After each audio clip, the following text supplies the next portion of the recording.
ये जरूरी नहीं कि इंसान हर रोज मंदिर जाए, बल्कि कर्म ऐसे होने चाहिए कि इंसान जहाँ भी जाए मंदिर वहीं बन जाए। नमस्कार दोस्तों, हमारे आज की कहानी का शीर्षक है कर्मफल, जो इंसान के कर्मों का लेखा जोखा है। हमारी कहानी इस प्रकार है। मरने के बाद स्वर्ग के द्वार पर 4 व्यक्ति खड़े थे। इन 4 व्यक्तियों में पहला राजा था, दूसरा बिजनेसमैन था, तीसरा पंडित था और चौथा एक आम आदमी मजदूर था। किसी को भी यह पता नहीं था कि कौन स्वर्ग के अंदर प्रवेश कर पाएगा और कौन वहीं से वापस लौटा दिया जाएगा। सब स्वर्ग का दरवाजा खुलने की राह देख रहे थे और आपस में बातें कर रहे थे। जैसे कि राजा को मरने से पहले से ही आदत थी, उसने अपनी बात सबसे पहले बताई। राजा ने कहा, मैं बहुत प्रख्यात राजा हूँ। मैंने धरती पर अपना बहुत नाम कमाया है, इसलिए पूरी संभावना है कि मैं ही स्वर्ग में जाऊंगा। फिर व्यापारी ने अपनी बात सामने रखी।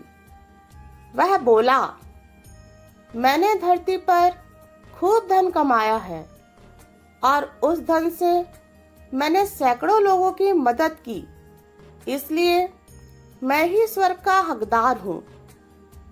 अब बारी थी पंडित की, तो पंडित ने मुंह खोला और सबको यह बताया, चाहे तुम जो भी सोच लो, लेकिन यह बात तो तय है कि स्वर्ग के दरवाजे खुलेंगे तो मेरे लिए ही। सब जानते हैं कि पंडित दिन रात भगवान को याद करते हैं, इसलिए स्वाभाविक है कि स्वर्ग में पंडित का स्वागत किया जाए। जब सबने अपना अपना पक्ष रख दिया, तब सबकी नजर उस मजदूर पर थी जो चुपचाप अपनी नजरें नीचे झुकाए बिना कुछ बोले वहीं खड़ा रहा। स्वर्ग का दरवाजा खुला और वहां पर एक देवदूत आकर खड़ा हो गया। देवदूत के हाथों में एक पुस्तक थी, जिसमें सभी के कर्मों के बारे में लिखा हुआ था। देवदूत ने सबसे पहले राजा को अपने पास बुलाया और उससे पूछा, तुम बताओ, तुमने अपने जीवन में क्या क्या अच्छे कर्म किए हैं?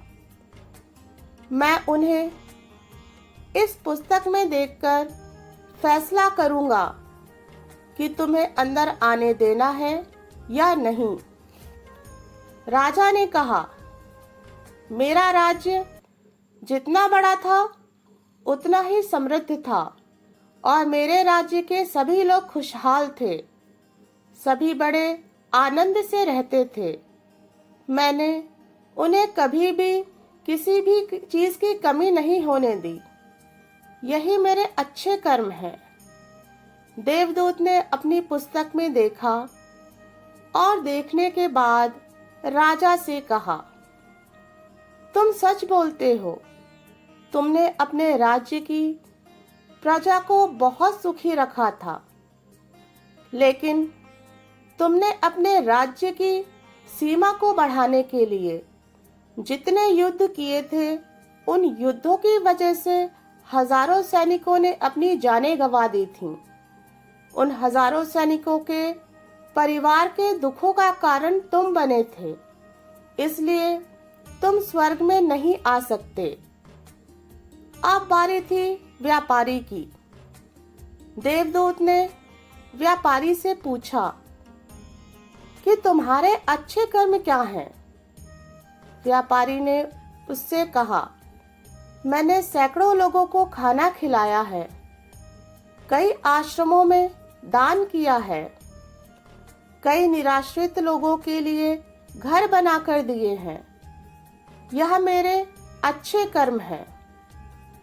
देवदूत ने फिर से अपनी पुस्तक में ध्यान से देखा और देखने के बाद व्यापारी से कहा, तुम्हारा कहना भी ठीक है कि तुमने बहुत दान धर्म किया है, लेकिन यह दान धर्म तुमने जिन पैसों से किया है, उन पैसों को कमाने के लिए तुमने न जाने कितने झूठ बोले हैं, कितनी हेरा फेरी की है और कितनी मिलावटें की हैं। इसलिए तुम भी स्वर्ग में नहीं आ सकते।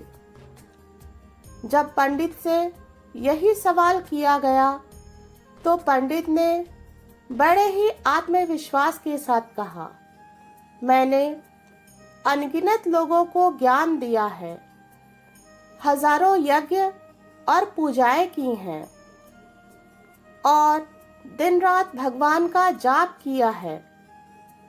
इससे अच्छे कर्म और क्या हो सकते हैं। देवदूत ने अपनी पुस्तक के अंदर झांक कर देखा और पंडित से कहा, आपने जितने भी लोगों को जो भी ज्ञान दिया है, उन बातों पर खुद कभी अमल नहीं किया। आपने यज्ञ, पूजा या भगवान का नाम निस्वार्थ भाव से कभी नहीं लिया।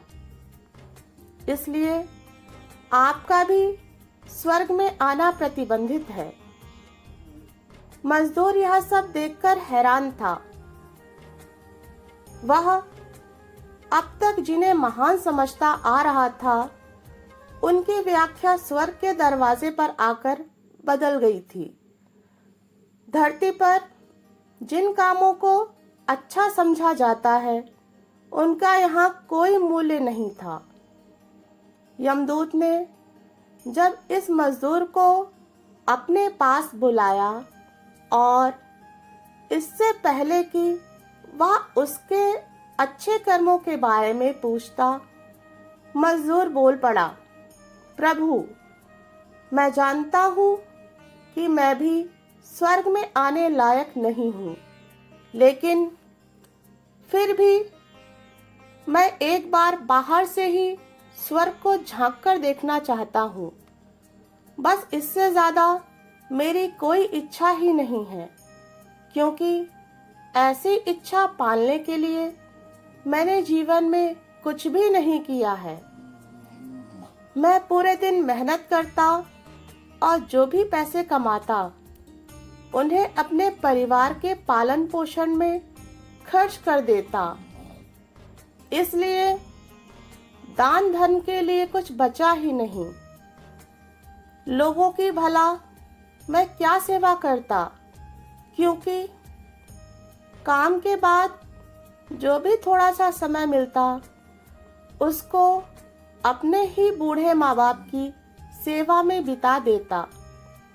और यह सब करने के बाद मैं कभी कभी मंदिर भी चला जाता और भगवान ने जैसा भी मुझे दिया है, उस जीवन के लिए धन्यवाद कहता। देवदूत ने अपनी पुस्तक में बड़े ध्यान से देखा और थोड़ी देर देखते ही रहा। फिर उसने मजदूर से पूछा कि तुम याद करके बताओ कि तुमने कभी तो कोई अच्छा काम किया होगा। मजदूर ने थोड़ी देर सोचने के बाद बोला, हाँ, मुझे थोड़ा थोड़ा याद है। एक बार मैं बहुत भूखा था और मैं खाना खाने ही बैठा था कि एक बहुत ही कमजोर कुत्ता, जो ठीक से चल भी नहीं पा रहा था, वह मेरे पास आ गया और मेरे खाने को देखने लगा। तब मैंने अपनी रोटी उसे खिला दी थी और उस दिन मैं खुद भूखा सोया था। मजदूर की बात सुनने के बाद देवदूत मुस्कुराया और मजदूर को बड़े सम्मान के साथ स्वर्ग के अंदर ले गया। इस प्रकार एक साधारण मजदूर को स्वर्ग का सुख प्राप्त हुआ। दोस्तों, अच्छे कर्म लोभ, मोह, माया जैसे भावों में आकर नहीं किए जाते और ना ही इन्हें अच्छे कर्मों की श्रेणी में गिना है। निस्वार्थ भाव से किया गया एक भी अच्छा कर्म आपके जीवन के सारे पाप धोने की शक्ति रखता है।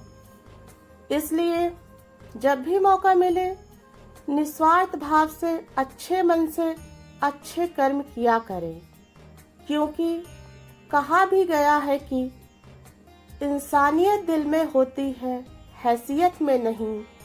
ऊपर वाला कर्म देखता है, वसीयत नहीं। कर्म तेरे अच्छे हैं तो किस्मत तेरी दासी है, और नियत तेरी अच्छी है तो घर में मथुरा काशी है। इस तरह की प्रेरणादायक कहानियाँ सुनने के लिए हमारे चैनल को लाइक, शेयर और सब्सक्राइब कीजिए। धन्यवाद।